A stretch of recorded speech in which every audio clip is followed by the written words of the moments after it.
สบายดีพี่น้องบรรยากาศยามเช้าๆก็ใส่เสื้อกันฝนได้มั้ยไปหาอันน่ะยามมองพี่น้องเอ้ยนี่ตรงนี้เลยพี่น้อง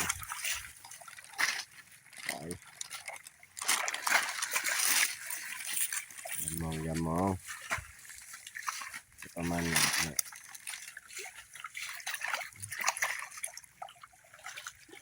มันนะสาวน้ำ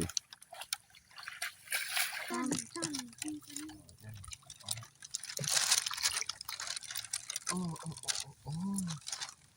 ปากพี่น้องเอ้ย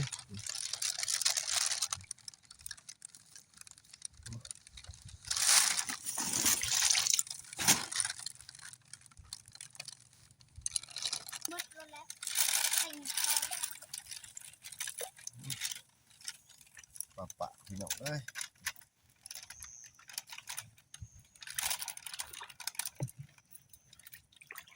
ท้ายอย่าแลท้าย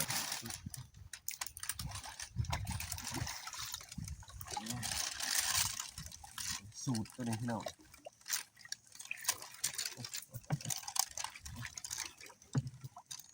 ปลาสูตร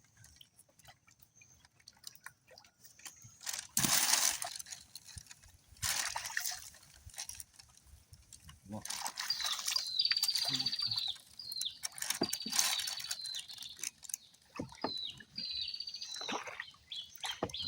นกไผ่นกปดป่านกไผ่เป็นนก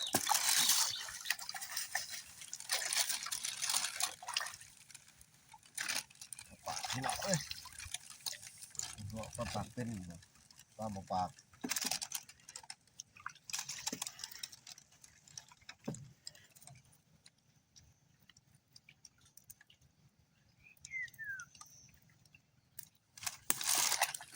มาต่อด้านที่สองกันพี่น้อง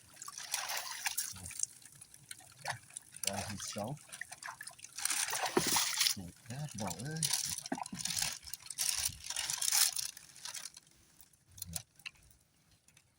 ขี้เหงื่อขึ้นลึก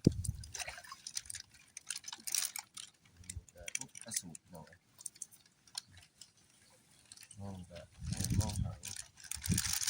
มาหน่อย4 เส้น หาหน่อยเอ้ย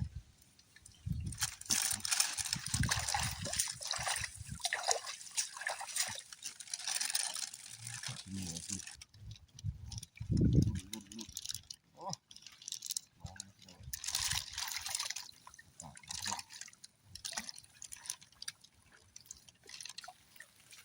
2 เด้งพี่น้องเอ้ย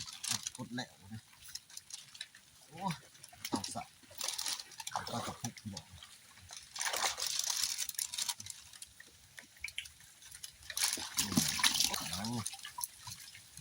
ปลาสูตร